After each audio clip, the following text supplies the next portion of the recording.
Hey everybody, what's going on? It's Matt Breaks Wax. Welcome back to the channel. I've got something really cool today. I like to I grew up in the 80s and 90s and did the primary part of my collecting between like 87 and 97. By 97, I was kind of done because I was starting to focus on getting a car and working and playing music. I was learning how to play guitar and bass guitar and getting in bands and stuff like that. So I had other things occupying my time other than sports and cards. I had reached a level where I wasn't going to play sports in high school. I probably was not going to be good enough. I probably could have played football, but I didn't want to run that much. So I got into music and theater and that kind of stuff. So anyway, all that to say, there's a lot of stuff in the late 90s and early 2000s that I missed, and I like to cover that here on the channel. And this is one of those things. So I saw these on eBay a while back, and I happened to be able to find some locally on Facebook Marketplace. So I went out and I met with John, who I've gotten stuff from before. I actually picked up a couple of things from him. So I want to show you two of those pickups because they're Orioles stuff. I got two Project 2020s, and they're both Cal Ripken, so that's pretty cool. Let me show you those. I was trying to work on this lighting situation. It is not very friendly, and I don't know if that helps or hurts, but we're gonna try. We hope it helps. All right, so John sold me, not gave me, a couple of these. Gave me a good deal, so I'll thank him for that. And John's a collector who's just been cleaning up stuff that he's finding as he cleans up his house and finds stuff in his basement from past collecting, and he's kind of narrowed his focus, so he's selling off some other stuff. So this is one of the Project 2020s. Project 2020 are like art cards, so Topps partnered with a bunch of different artists to do their take on iconic cards of the past. And so this one is the 1982 Topps Traded, and the artist here is Blake Jameson out of New York, and so I like that a lot. This one is by Naturel, so this is his take, or their take, I don't know, Naturel, if their pronouns, but it does say Lawrence, so I'm gonna guess that's a guy. He goes by the name Naturel. He is futuristic pop and cubism blend is his style. So this is his take. I noticed there's always a lot of like broken triangles in his. It's kind of, I don't know. It's not, I don't know. I guess it's pop style is what it is. Pop and cubism. So shapes in odd ways. I don't know. I'm not that much into art, but I like it. Naturel worked with Topps on, is it the 206 product? I don't know. There's a product they collaborated on. I think it's the 206. I wasn't intending to talk about these today, but I wanted to bring them out because I think they're kind of cool, and I don't really have another reason to show them other than we had them in the sale the other night when we did the All Orioles show.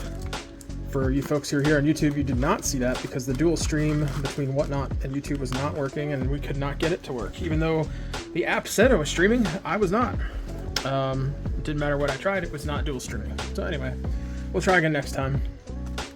I was really kind of bummed because I wanted everybody to see all the Orioles stuff. So I opened up one of these just to kind of see what they had and see if I could share these with you. All right, so this is the pack.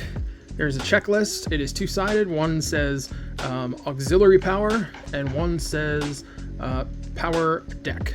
Right? So PowerDeck and PowerDeck auxiliary power. So there's two different things. So I think what they are saying is this is the PowerDeck.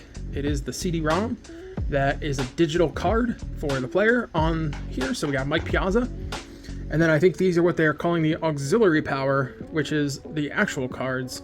We got Mo Vaughn, and we got Pudge, Devon Rodriguez. So I'm gonna set these up here. And because we got a digital baseball card, I thought we would try something fun. I ended up, I'm gonna put this up here so you can see the packaging so everybody knows what we're talking about. I'll put the checklist down here. So there's a lot of fun players on there. I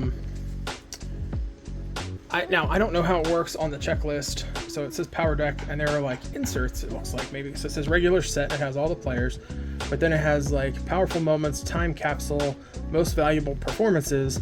I don't know where those are. If these is like a separate CD that has all of those on it, it's just a combination of this one. I don't know. I haven't seen it. So we'll see if we can uncover it.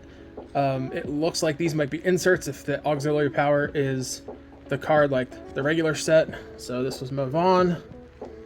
So move on should be aux 18 on the checklist, and we go here. Aux 18 on the checklist is move on. So I'm assuming there's a card, and maybe these are just inserts or something in this set. So we'll have to see what happens as we open them up and they come out. All right, now, if you're anything like me, you see one of these and you're like, man, that takes me way back.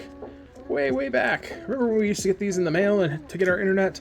We used to get full-size CDs show up to get your AOL dial-up. We've come so far, folks. So I was like, man, I really want to show this on screen. I really want everybody to be able to see it. And I had to think, like, do I even have a laptop that has a CD player?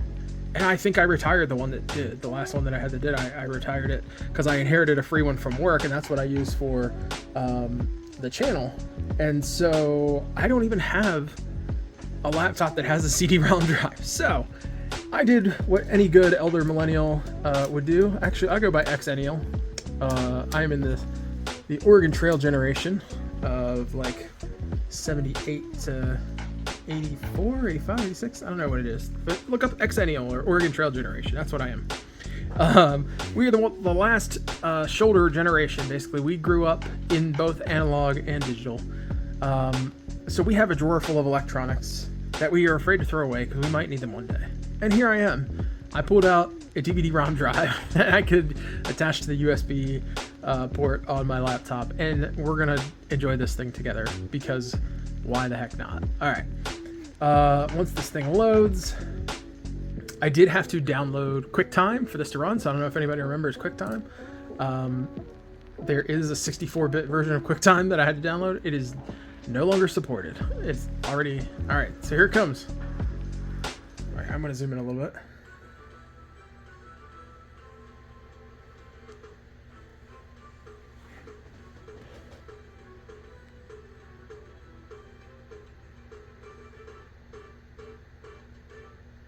Oh, wow. That was awesome. I'm not sure if you can hear the sounds or music. I don't have really good speakers on here. We're getting a little highlight reel. There's Piazza throwing it down. Looks like maybe Jeter. Oh, no. Who's 5?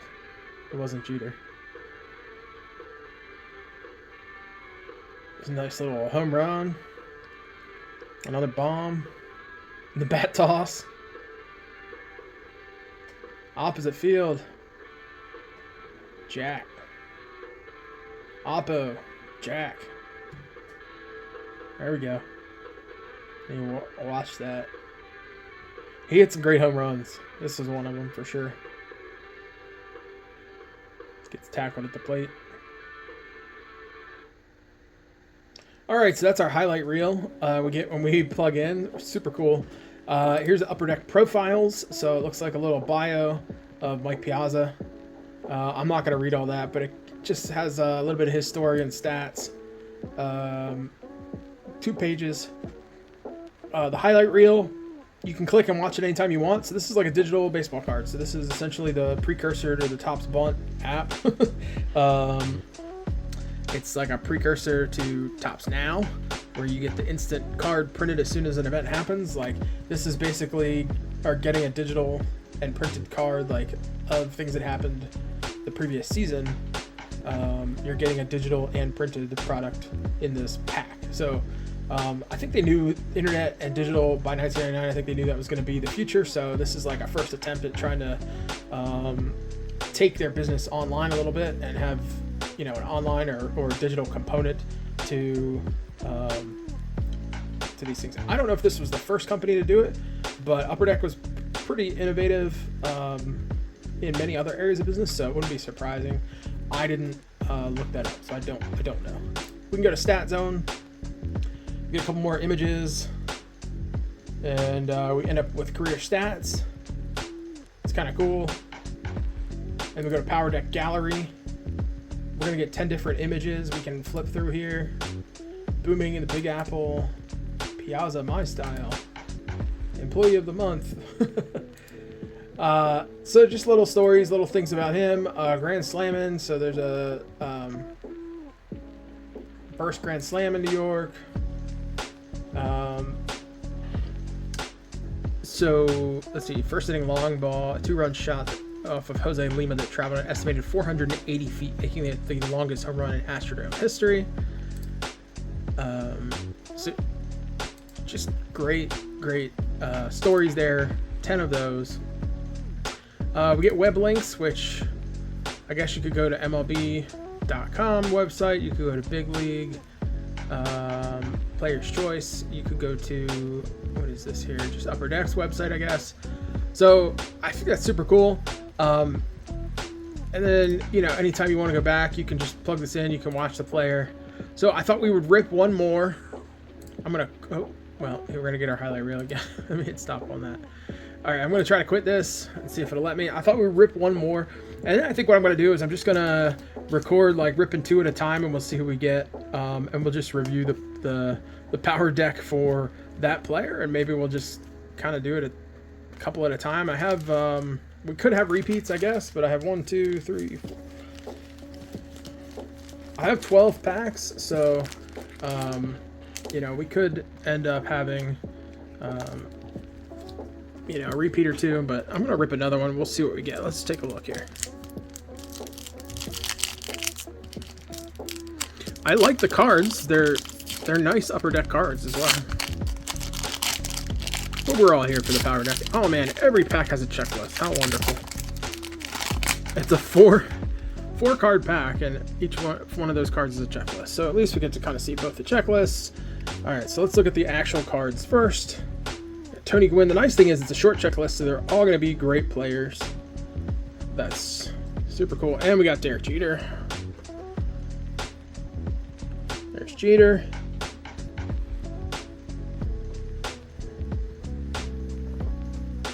I don't know why some of them are blue and some of them are red. I don't know if they do both players in both color, or the players in both colors. I don't know. We haven't opened them up enough to see, and I haven't researched, so we'll see. All right, here we go. Let's see who we got. All right. There we go. Big Hurt. All right, so we're going to get to watch the PowerDeck of Frank Thomas. This will be super cool. Frank Thomas was my favorite player as a kid. I played first base. He played first base. He was really good. I was really not. But I wanted to be. All right. I think we're going to get it. All right, here we go. Frank Thomas. Buckle up.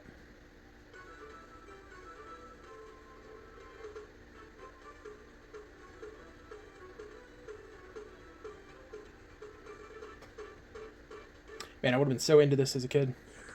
Here comes the highlights.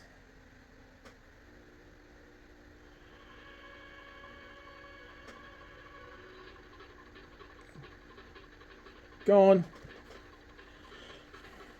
Dude just had stupid power. Gone.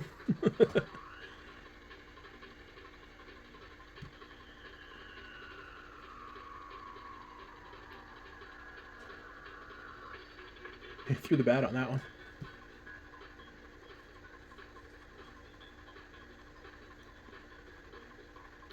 Frank did not go opposite field a lot.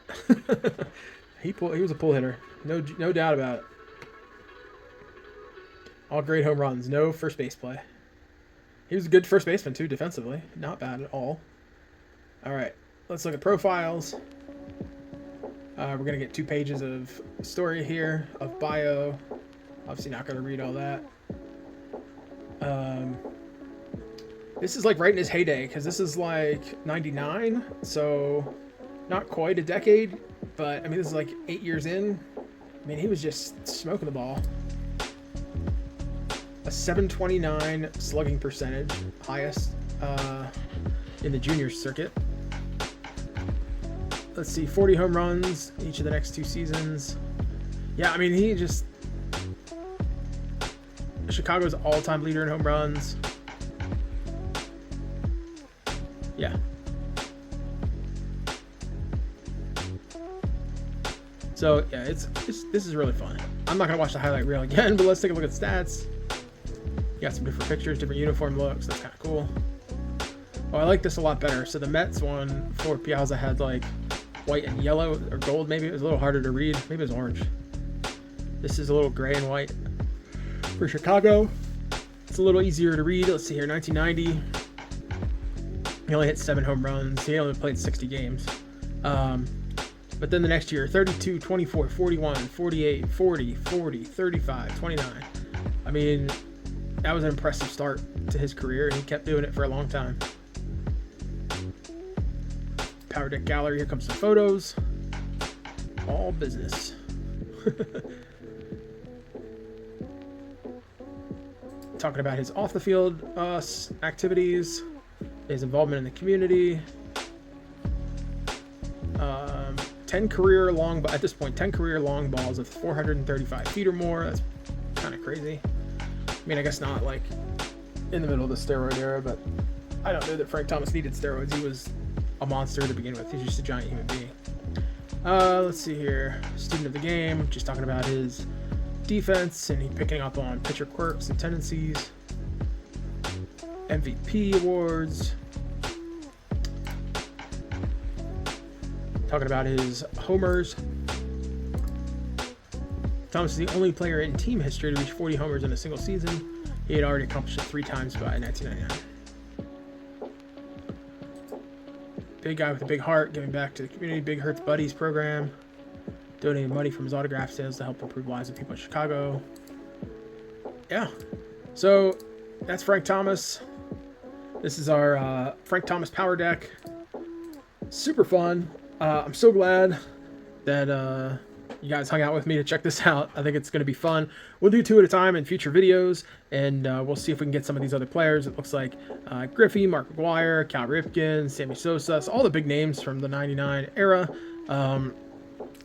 Trying to see who else we might want to see on here. Jeter, Garcia Parra, Greg Maddux. I would love to see Greg Maddux, Tony Gwynn, Roger Clemens. There's a bunch. Scott Rowland's on here. So, yeah, all the big names. So, we'll check those out 2 at a time with the packs that I have left in future videos. Thanks for hanging out. The next ones won't be as long. We'll just jump right into the PowerDeck and see who's in the pack. And we don't have to do the whole explanation up front. But thanks for hanging out with me. Have a great day. Keep ripping wax.